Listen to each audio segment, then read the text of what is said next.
ಪೂಜ್ಯ ಸ್ವಾಮೀಜಿಯವರ ಚರಣ ಕಮಲಗಳಿಗೆ ಹಾಗೂ ಶ್ರೀ ಮಾತಾ ಅವರ ಚರಣ ಕಮಲಗಳಿಗೆ ನಮಸ್ಕರಿಸುತ್ತಾ ವೇದಿಕೆ ಮೇಲೆ ಉಪಸ್ಥಿತರಿರುವಂತಹ ಎಲ್ಲ ಹಿರಿಯರಿಗೂ ಇಲ್ಲಿ ನಡೆದಿರುವಂತಹ ನಿಮ್ಮೆಲ್ಲರಿಗೂ, ನನ್ನ ಕುಟುಂಬದ ಸದಸ್ಯರಾದಂತಹ ನಿಮ್ಮೆಲ್ಲರಿಗೂ, ಪತ್ರಕರ್ತ ಮಿತ್ರರಿಗೂ ಬಂದಿದ್ದಾರೆ ಅಂತ ಕೇಳ್ಪಟ್ಟೆ, ಅವ್ರಿಗೂ, ಎಲ್ಲ ಮಕ್ಕಳಿಗೂ, ರೋಹಿತ್ ಹಾಗೂ ಅವರ ಇಡೀ ಕುಟುಂಬದವರಿಗೂ ಎಲ್ಲರಿಗೂ ನಿಮ್ಮ ಅನುವು ಮಾಡೋ ನಮಸ್ಕಾರಗಳು. ಮೊದಲನೇದಾಗಿ ನಾನು ಒಂದು ವಿಷಯ ಹೇಳಲೇಬೇಕು. ನಾನು ಎಷ್ಟು ಜನಕ್ಕೆ ಇಲ್ಲಿ ಗೊತ್ತಿದೆಯೋ ಇಲ್ವೋ ಗೊತ್ತಿಲ್ಲ ನನಗೆ. ಸ್ವಾಮೀಜಿ ಅವ್ರಿಗೆ ಗೊತ್ತು, ಅವ್ರು ನಿನ್ನೆ ನನ್ನ ಕಾರ್ಯಕ್ರಮದಲ್ಲಿ ನೋಡಿದವ್ರು ಎಲ್ರಿಗೂ ಗೊತ್ತು. ನನ್ನ ತಂದೆಯವರು ಮೂಲತಃ ಮೂಡುಬಿದ್ರೆ ಹತ್ರ ಅಶ್ವತ್ಪುರ ಅಂತ ಊರಿದೆ, ಆ ಊರಿನವರು. ಮುದ್ರಬೆಟ್ಟು ಫ್ಯಾಮಿಲಿ ನಮ್ದು. ನಮ್ಮ ಅಜ್ಜಿ ಅಂದ್ರೆ ನಾನು ಹುಟ್ಟು ಬೆಳೆದಿದ್ದೆಲ್ಲ ಬೆಂಗಳೂರಲ್ಲಿ. ನನ್ನ ತಂದೆಯವರ ತಾಯಿ ಏನಿದ್ರು ಅಜ್ಜಿಯವರು ಯಾವಾಗ್ಲೂ ಹೇಳೋರು ನನಗೆ ಊರ್ ಬಗ್ಗೆ ಕಥೆಗಳು. ಪಂಜುರುಳಿ, ನನಗೆ ಭಯ ಆದಾಗೆಲ್ಲ ಹೇಳೋರು, ಪಂಜುರುಳಿ ಅಂತ ಹೇಳ್ಕೋ, ಅದು ಕಾಪಾಡದ್ ನೀನು. ನನ್ ಕತ್ಲೆ ಅಂದ್ರೆ ತುಂಬಾ ಭಯ ಚಿಕ್ಕ ವಯಸ್ಸಿಂದ. ಸೊ ಹೇಳೋರು, ಆ ಕಥೆಗಳೆಲ್ಲ ಹೇಳೋರು ಅಜ್ಜಿ. ತುಳುನು ಪಾಪ ಹೇಳ್ಕೊಡಕ್ ತುಂಬಾ ಪ್ರಯತ್ನ ಪಟ್ರು, ಆದ್ರೆ ನನ್ನ ಅಕ್ಕಂದ್ರು ನಾನು ಯಾರು ತುಳು ಕಲೀಲಿಲ್ಲ. ಯಾಕಂದ್ರೆ ಬೆಂಗಳೂರಲ್ಲಿ ನಮ್ ಜೊತೆ ಮಾತಾಡಕ್ ಯಾರು ಇರ್ಲಿಲ್ಲ ತುಳುನಲ್ಲಿ, ಹಾಗಾಗಿ ಆ ಭಾಷೆ ಕಲಿಯೋಕ್ ಆಗ್ಲಿಲ್ಲ. ಆಗ ಊರ್ ಬಗ್ಗೆ ಮಾತಾಡುವಾಗ ಮಳೆ ಬಗ್ಗೆ ಹೇಳೋರು. ತಿಂಗಳಾನ್ಗಟ್ಲೆ ಮಳೆ ಬರುತ್ತೆ, ಎಷ್ಟು ಮಳೆ ಬರುತ್ತೆ ನಿಮ್ಗೆಲ್ಲ ಏನ್ ಗೊತ್ತು, ಬೆಂಗಳೂರಲ್ಲಿ ನಿಮ್ಗೆ ಏನು ಗೊತ್ತಾಗಲ್ಲ ಅಂತ. ಇವತ್ತು ನಿಜವಾಗ್ಲೂ ಆ ಮಳೆ ಜೊತೆ ಇಲ್ಲಿನ ಜನರ ಸಂಬಂಧ ನಿಜವಾಗ್ಲೂ ನನಗೆ ಇವತ್ತು ಅರ್ಥ ಆಯ್ತು. ಅಷ್ಟು ಜೋರ್ ಮಳೆ ಬಂದ್ರು, ಇಷ್ಟು ತೊಂದ್ರೆ ಆದ್ರು, ಎಲ್ಲಾರು ಎಷ್ಟು ಸಮಾಧಾನವಾಗಿ ಕೂತಿದ್ದೀರಾ. ನಾನು ಒಬ್ಳೆ ಅನ್ಸುತ್ತೆ ಆ ವೇದಿಕೆ ಮೇಲೆ ಹಿಂಗೆ ಹಿಂಗೆ ಹಿಂಗೆ ಅನ್ಕೋತಾ ಇದ್ದೆ, ಯಾಕಂದ್ರೆ ನಮ್ಗೆ ಅಭ್ಯಾಸ ಇಲ್ವಲ್ಲ. ನೀವೆಲ್ಲ ನೋಡಿ ಎಷ್ಟು ಸಮಾಧಾನವಾಗಿ ನಿಂತಿದ್ ಕಡೆನೆ ನಿಂತು, ಕೂತಿದ್ ಕಡೆನೆ ಕೂತು, ಆ ಮಳೆಗೆ ಒಂದ್ ಸ್ವಲ್ಪನೂ ನೀವು ಇದು ಮಾಡದೆ, ನಿಜವಾಗ್ಲು ನಿಮ್ಮೆಲ್ರಿಗೂ ನನ್ನ ಸಾಷ್ಟಾಂಗ ನಮಸ್ಕಾರ. ನಿಜವಾಗ್ಲು ಪ್ರಕೃತಿ ಜೊತೆ ಹೇಗೆ ಬೆರೆತು ಇರೋದು ಅನ್ನೋದು ಎಲ್ಲಾ ಜನರಿಗೂ, ಪೇಟೆಯಲ್ಲಿ ಇದ್ದವ್ರಿಗಂತೂ ನಮ್ಮ ಅಪ್ಪನಾಣೆ ಗೊತ್ತಾಗಲ್ಲ. ನನಗಂತೂ ನಿಜ ಹೇಳ್ತೀನಿ, ನನಗಂತೂ ಗೊತ್ತಾಗಲ್ಲ. ಆದ್ರೆ ಪ್ರಕೃತಿ ಜೊತೆ ಅದನ್ನ ಅನುಸರಿಸ್ಕೊಂಡು ಪ್ರಕೃತಿ ಜೊತೆ ಹೇಗೆ ಬಾಳೋದು ಅನ್ನೋದು ನಿಜವಾಗ್ಲೂ ನಿಮ್ಗಳನ್ನ ನೋಡಿದ್ರೆ ನಾವು ಕಲ್ತ್ಕೋಬೇಕು. ನಾವು ಸಿಟಿನಲ್ಲಿ ಇರೋರು ನಾವೆಲ್ಲ ನಿಮ್ಮಿಂದ ಕಲ್ತ್ಕೋಬೇಕು. ಅದನ್ನ ನಿಜವಾಗ್ಲೂ ಬಹಳ ಖುಷಿ ಆಯ್ತು.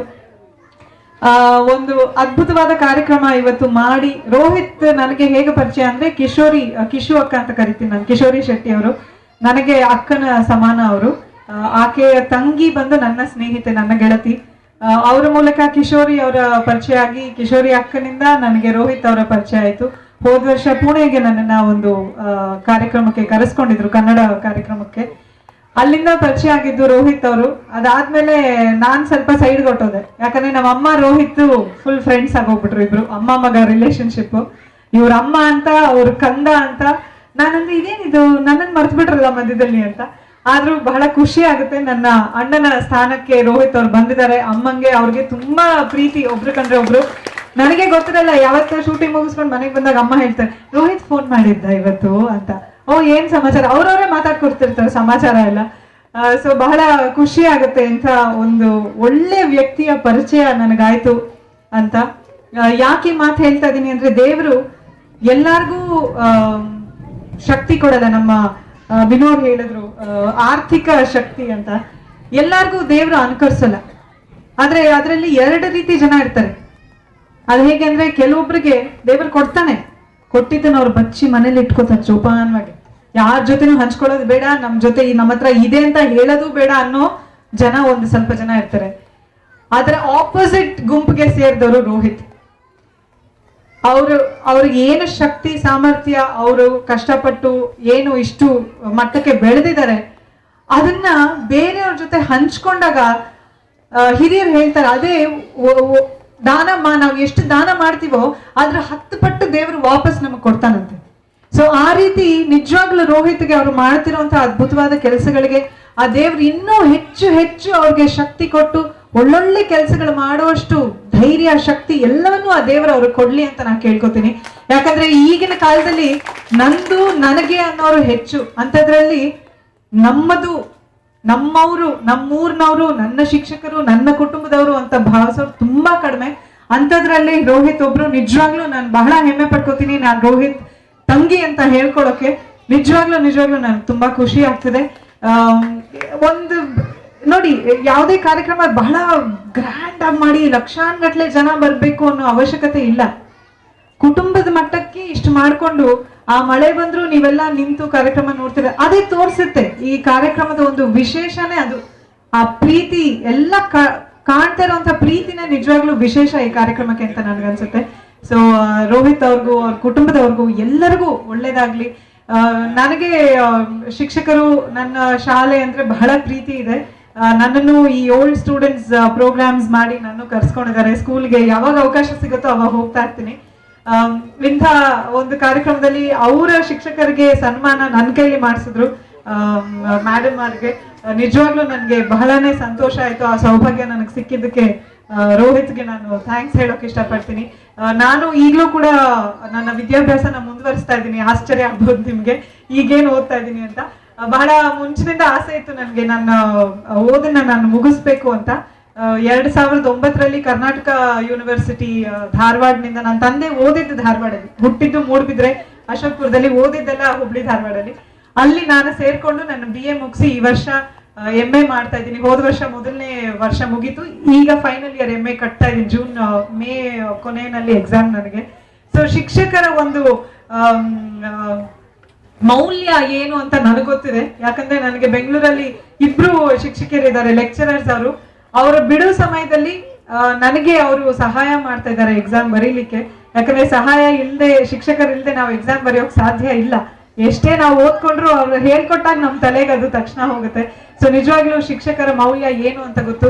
ಈ ಒಂದು ಶಿಕ್ಷಕರಿಗೆ ಸನ್ಮಾನ ಮಾಡ್ಬೇಕು ಅನ್ನೋ ಒಂದು ಸುಂದರವಾದ ವಿಷಯ ರೋಹಿತ್ ಅವರ ಮನ್ಸಿಗೆ ಬಂದಿದ್ದು. ನಿಜವಾಗ್ಲೂ ಅವರ ತಂದೆ ತಾಯಿಗೆ, ಅವರು ಮೇಡಮ್ ಹೇಳಿದ್ರು, ಅವರ ಟೀಚರ್, ತಂದೆ ತಾಯಿಗೆ ಮೊದಲು ನಾವು ವಂದನೆಗಳನ್ನ, ಅಭಿನಂದನೆಗಳನ್ನ ಸಲ್ಲಿಸ್ಬೇಕು. ಯಾಕಂದ್ರೆ ಅಂತ ಒಂದು ವಿಚಾರಗಳನ್ನ ರೋಹಿತ್ ಅವರಾಗ್ಲಿ ಅವ್ರ ಕುಟುಂಬದವ್ರ ಮನ್ಸಲ್ಲಿ ಹಾಕಿರೋದು ನಿಜವಾಗ್ಲೂ ಅವ್ರ ತಂದೆ ತಾಯಿ.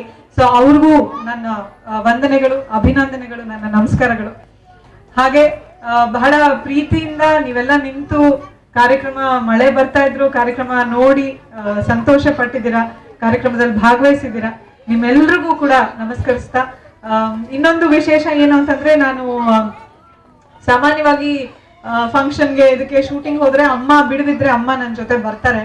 ಆದ್ರೆ ನಾನು ಚಿತ್ರ ನಟಿಯಾಗಿ, ಅಂದ್ರೆ ಹೀರೋಯಿನ್ ಆಗಿ ನಾನು ಚಿತ್ರರಂಗಕ್ಕೆ ಬಂದು 12 ವರ್ಷ ಆಯ್ತು.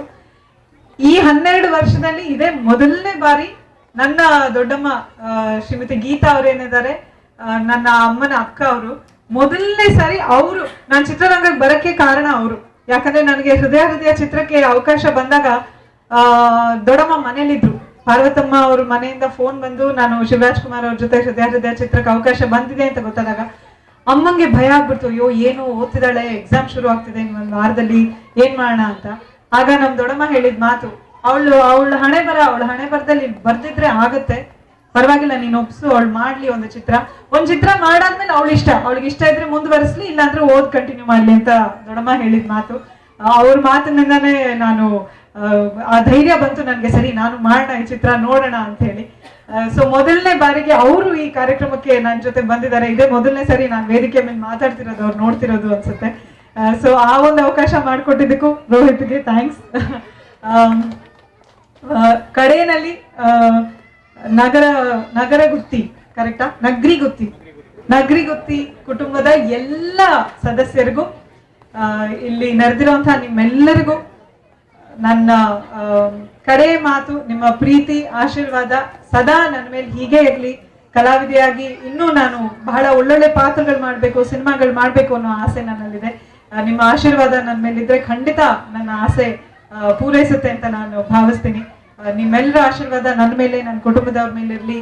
ಅಮ್ಮ, ದೊಡ್ಡಮ್ಮ ಇಬ್ರು ಬಂದಿದ್ದಾರೆ, ಅವ್ರಿಗೂ ನಿಮ್ಮ ನಮಸ್ಕಾರಗಳನ್ನ ಹೇಳ್ತಾ, ಮತ್ತೊಮ್ಮೆ ಸ್ವಾಮೀಜಿ ಅವರ, ಮಾತೆಯವರ ಚರಣ ಕಮಲಗಳಿಗೆ ನಮಸ್ಕರಿಸುತ್ತಾ ನನ್ನ ಮಾತನ್ನ ಮುಗಿಸ್ತಾ ಇದ್ದೀನಿ. ಧನ್ಯವಾದಗಳು.